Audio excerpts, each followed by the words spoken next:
What do you know about Canada? It's polite, it's peaceful, it's the country of maple leaves, Mounties, and people who say sorry a little differently from Americans. That's the stereotype.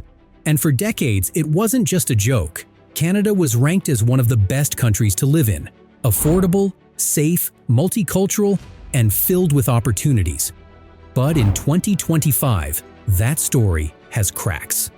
And not just small cracks. Today, Canadians are waking up to grocery bills that feel like luxury receipts, housing prices that push families out of their own cities, and wages that simply don't keep up. The dream of Canada, once celebrated around the world, is quietly breaking. So let's explain what happened. This is Canada, not as you remember it, but as it feels today. Canada's political system is supposed to be stable, a parliamentary democracy under a constitutional monarchy. But by 2025, the trust in politics has sunk.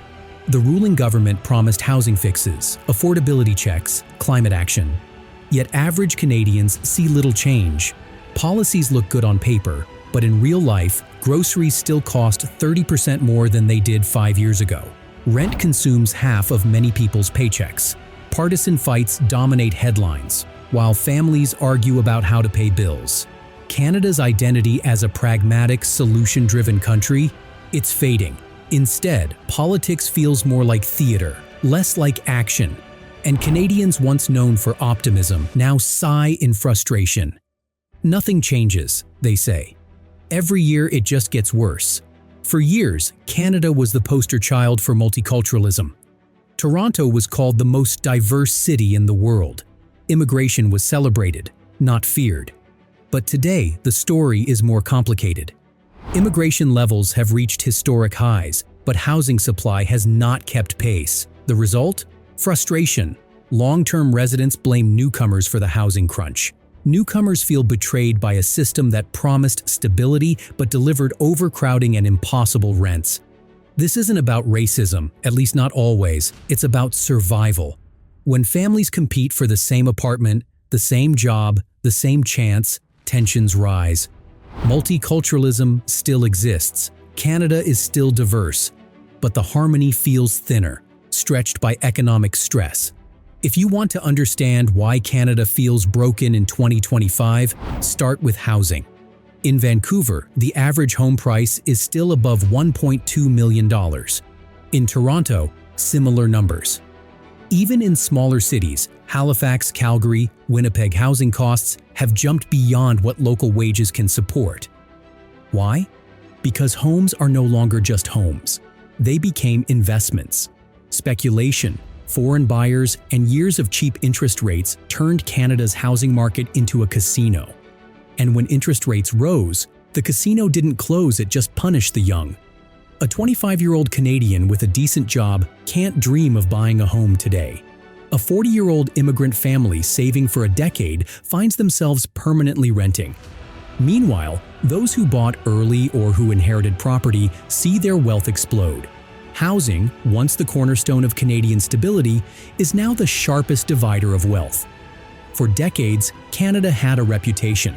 The nice neighbor of the United States, the boring but good country, ranked in the top 10 on global quality of life indexes, known for free healthcare, beautiful landscapes, and a multicultural society that worked.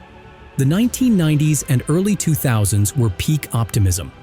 Wages could buy homes, university degrees promised careers, immigrants arrived and built futures. A nurse could afford a house in Toronto, a teacher could raise a family in Vancouver. A construction worker could save for retirement. Canada was proud of being a middle-class nation, not flashy like the US, not rigid like Europe. It was a compromise between freedom and fairness, the Canadian dream. But beneath the surface, pressures were building. Real estate started to climb. Immigration levels grew faster than housing supply. Politicians talked about innovation, but productivity barely moved. Food prices crept upward as supply chains globalized. Nobody noticed at first. Then 2020 came, and the cracks turned into chasms. Step into a Canadian supermarket in this year. Milk, $8. A pack of chicken breasts, $24. Fresh fruit, sometimes double the price of a year ago. The average family of 4 now spends around $1,200 per month on groceries, up from $800 only a few years ago. For middle-class households, that's a stretch. For low-income households, it's devastating. Food banks are overwhelmed. Once seen as emergency services, they're now part of normal survival for thousands of working Canadians. The phrase "working poor" has become everyday language. Canada, a country with vast farmland, fishing coasts, and global trade, has somehow made food feel like a luxury for its own people. Here's the math. The average Canadian earns about $60,000 per year. After taxes, maybe $45,000. Divide that by 12 months, $3,750. Now subtract rent. In Toronto, $2,500 for a one-bedroom. Groceries, $1,200. Transit or gas, $300. Utilities and phone, $300. What's left? Almost nothing.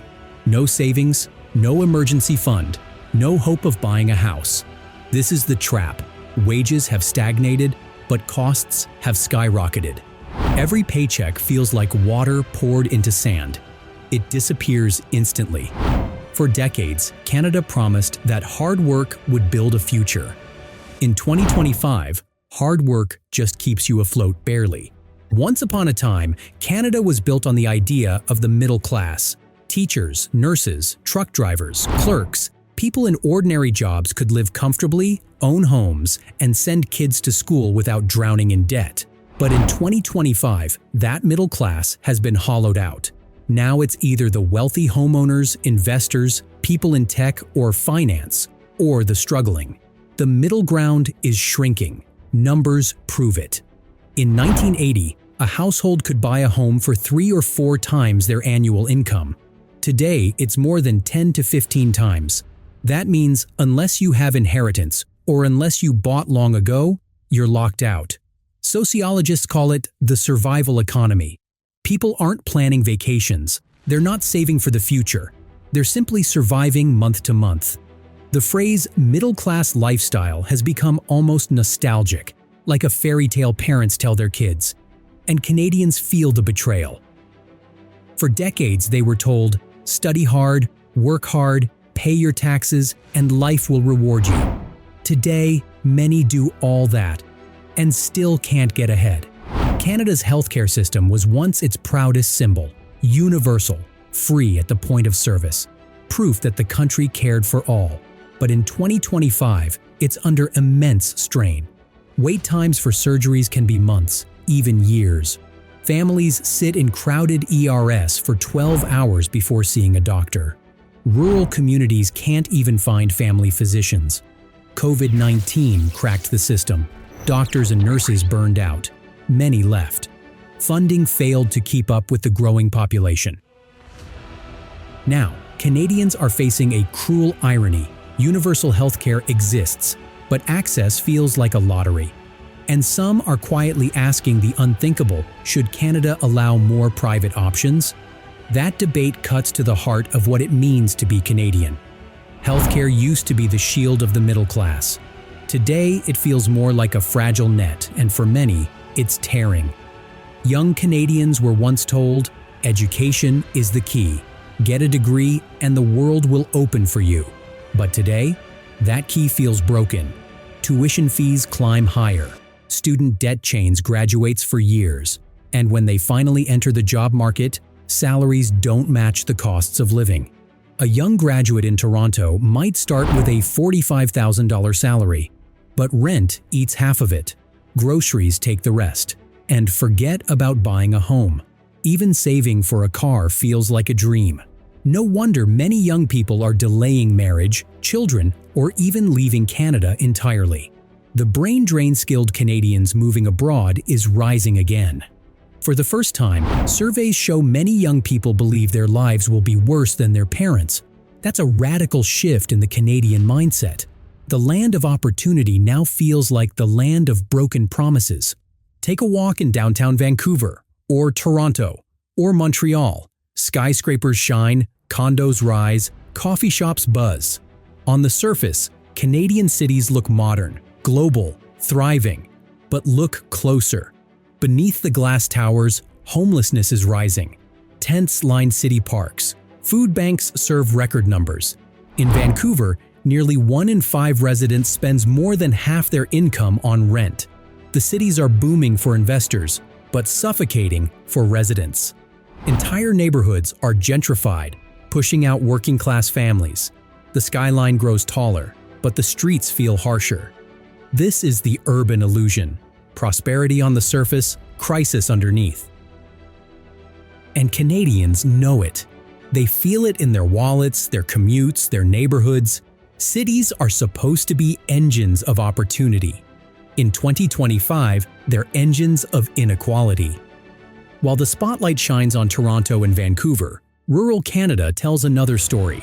Small towns losing young people, hospitals shutting down, industries collapsing.